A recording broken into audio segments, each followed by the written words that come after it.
नुक्का यहूदियों का प्रमुख त्योहार है जो दिसंबर में आता है। आमतौर पर उस समय गांव से शहर जाने वाली सड़क बर्फ से ढकी होती है। पर इस साल सर्दी थोड़ी नरम थी। ज्यादातर समय अच्छी धूप थी। अरेन रोएदार खालों का धंधा करता था। इस साल उसकी कुछ कमाई नहीं हुई थी, इसलिए उसने परिवार की पुरानी बकरी मित्तो को बेचने का निर्णय लिया। बकरी एक तो बूढ़ी थी और दूध भी कम देती थी। शहर के कसाई ने बकरी के बदले 8 सिक्के देने का वादा किया। इन पैसों से हनुक्का के लिए मोमबत्तियां, आलू, तेल और बच्चों के लिए उपहार खरीदे जा सकते थे। उनसे घर की अन्य ज़रूरतें भी पूरी हो सकती थीं। अरेन ने अपने बड़े बेटे रुबिन से बकरी को शहर ले जाने को कहा। कसाई के पास जाकर बकरी का क्या हश्र होगा, ये रुबिन को अच्छी तरह पता था, परंतु उसे पिता के आदेश का पालन करना ही था। ये खबर सुनकर रुबिन की माँ की आंखों में आंसू छलक आए और रुबिन की बहनें इना और मिरियम जोर जोर से रोने लगीं। रुबिन ने अपनी रुई वाली जैकेट और टोपी पहनी। टोपी से उसके कान ढंक जाते थे। सफ़र के लिए उसने अपनी जेब में 2 डबल रोटी के टुकड़े और पनीर भी रखा। फिर उसने मित्तो के गले में रस्सी बांधी और सड़क पकड़ी। शाम तक उसे बकरी को कसाई के हवाले करना था। रात कसाई के घर बिताकर अगले दिन शाम तक पैसे लेकर रुबिन को घर वापस आना था।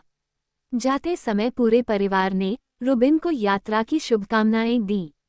मित्तो शांति के साथ खड़ी रही। रुबिन ने जब उसके गली में रस्सी बांधी तो बकरी ने उसका हाथ चाटा। मित्तो लोगों पर यकीन करती थी। आसपास के लोगों ने उसे हमेशा कुछ खाने को दिया था। उन्होंने कभी कोई नुकसान नहीं पहुंचाया था। रुबिन और मित्तो ने शहर की ओर अपना सफ़र शुरू किया। रास्ते में उन्हें खेत, खलिहान और फूस की छत वाली झोपड़ियां मिलीं। गांव छोड़ते वक्त सूरज तेजी से चमक रहा था, पर कुछ देर के बाद अचानक मौसम पलट गया। पूरब की ओर से एक नीले गहरे रंग का बादल जल्दी से पूरे आसमान पर फैल गया। उसके साथ सर्द हवा भी बहने लगी। कौए नीचे की ओर उड़ने लगे और कांव कांव रटने लगे। वैसे तो सुबह का समय था, पर जल्दी शाम जैसा अंधेरा छा गया। तभी ओले पड़ने लगे और कुछ ही देर में मुलायम सफ़ेद बर्फ गिरने लगी। अपनी 12 साल के उम्र में रुबिन ने तरह तरह के मौसम देखे थे, पर इस तरह की तेज बर्फबारी उसने पहली बार ही अनुभव की थी। बर्फ इतनी सघन थी कि उससे दिन की रोशनी पूरी तरह ढंक गई थी। थोड़ी ही देर में सामने का रास्ता पूरी तरह सफ़ेद बर्फ से ढंक गया। रुबिन अब पूरी तरह खो गया था। वो कहाँ था, अब उसे इसका कोई अंदाज नहीं था। बर्फीली हवा जैकेट चीरते हुए उसके कलेजे को हिला रही थी।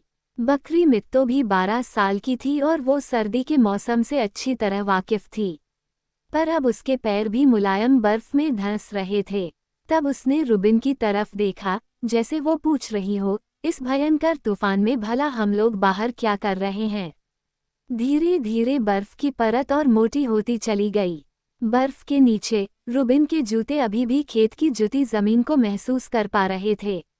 उसे इतना जरूर पता था कि अब वो सड़क पर नहीं, बल्कि भटक गया था। पूरब पश्चिम का, गांव शहर का, अब उसे कोई अंदाज नहीं था।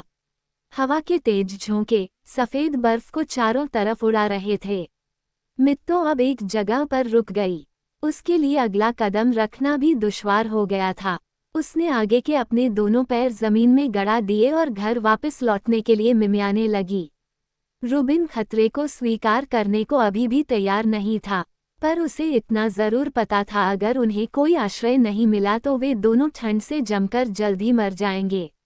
यह कोई मामूली तूफान नहीं था। बर्फ की परत अब उसके घुटनों तक आ पहुंची थी।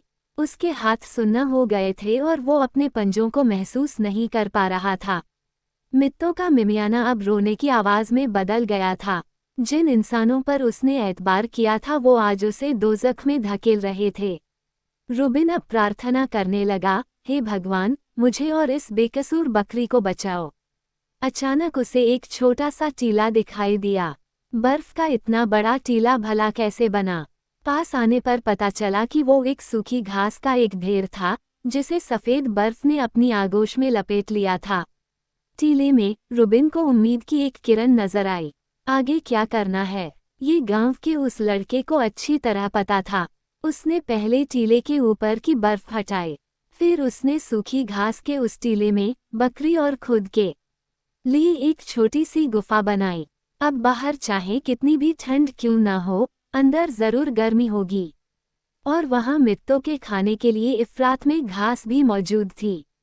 जैसे ही मित्तों ने घास की खुशबू सूंघी वैसे ही उसका मिमियाना बंद हो गया और उसने घास खाना शुरू कर दी।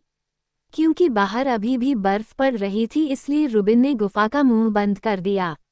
अंदर हवा आने के लिए उसने लाठी से घास के टीले में एक छेद जरूर बनाया। पेट भरकर घास खाने के बाद मित्तों अपने पिछले पैरों को मोड़कर आराम से बैठ गई। ऐसा लगा जैसे लोगों के प्रति उसका आत्मविश्वास पुनः स्थापित हुआ हो। रुबिन ने डबल रोटी के टुकड़े और पनीर खाया, पर इस मुश्किल यात्रा के बाद उसे अभी भी भूख लगी थी। उसने देखा कि मित्तों के थन दूध भरे थे। रुबिन बकरी के पास ही लेट गया। फिर रुबिन ने बकरी के थनों को दबाया जिससे दूध सीधा उसके मुंह में जाकर गिरे। दूध गाढ़ा और मीठा था। मित्तों इसलिए बहुत खुश थी क्योंकि रुबिन उसे एक ऐसे घर में लाया था जिसकी दीवारें, छत और फर्श सभी खाने लायक थे। रुबिन ने छेद में से बाहर झांका। बाहर एकदम घुप्पा अंधेरा था। क्या अंधेरा तूफान की वजह से था या फिर रात हो गई थी? भगवान की बहुत कृपा थी क्योंकि घास की गुफा में इतनी ठंड नहीं थी। घास के टीले में से जंगली फूलों की सोंधी सोंधी खुशबू भी आ रही थी। मित्तों के रोएदार शरीर से भी गर्मी आ रही थी, इसलिए रुबिन बकरी से लिपट कर लेट गया। वो हमेशा से ही मित्तों से बहुत प्यार करता था, परंतु अब मित्तों उसके लिए छोटी बहन जैसी थी। वो वहाँ एकदम अकेला था और उसे अपने परिवार की याद सता रही थी। इसलिए उसने मित्तों से बतियाने लगा। हम लोगों के साथ जो हुआ उसके बारे में तुम क्या सोचती हो? माँ बकरी ने जवाब दिया, अगर मुझे ये घास का टीला नहीं मिला होता तो हम दोनों ठंड से जमकर मर गए होते। माँ, अगर बर्फ इसी तरह गिरती रही तो हमें यहाँ कई दिन रहना पड़ सकता है। उद्धरण चिन्ह। माँ, तुम बोल नहीं सकती, यह मुझे पता है, पर तुम मेरी बात समझती तो हो न? हमें एक दूसरे की जरूरत है। क्यों ठीक है न माँ? मित्तों ने नींद में जवाब दिया। रुबिन ने घास का एक तकिया बनाया और उस पर सिर रखकर वो सो गया। मित्तों की भी आंख लग गई। जब आंख खुली तो रुबिन को दिन रात का कोई अंदाज नहीं था। बर्फ ने छेद को बाहर से बंद कर दिया था। उसने लाठी से छेद को दोबारा खोला। बाहर अभी भी अंधेरा था। बाहर अब भी लगातार बर्फ पड़ रही थी और हवा नाच कर रही थी।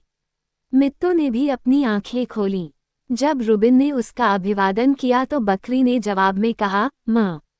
शायद उसके कहने का आशय था, जो कुछ भगवान ने हमें दिया है, गर्मी, ठंड, भूख, खुशहाली, अंधेरा और रोशनी, हमें सभी चीज़ों को तहेदिल स्वीकार करना चाहिए। सोकर उठने के बाद रुबिन को भूख लगी थी और वो खुश था कि मित्तों के पास ढेर सारा दूध था। मित्तों दिन भर खाती रहती, कभी बाएं तो कभी दाएं से, कभी ऊपर तो कभी नीचे से।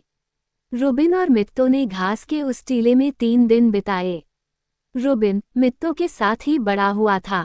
वो उसे हमेशा से प्यार करता था, पर इन 3 दिनों में मित्तों के प्रति उसका अनुराग बेशुमार बढ़ा था।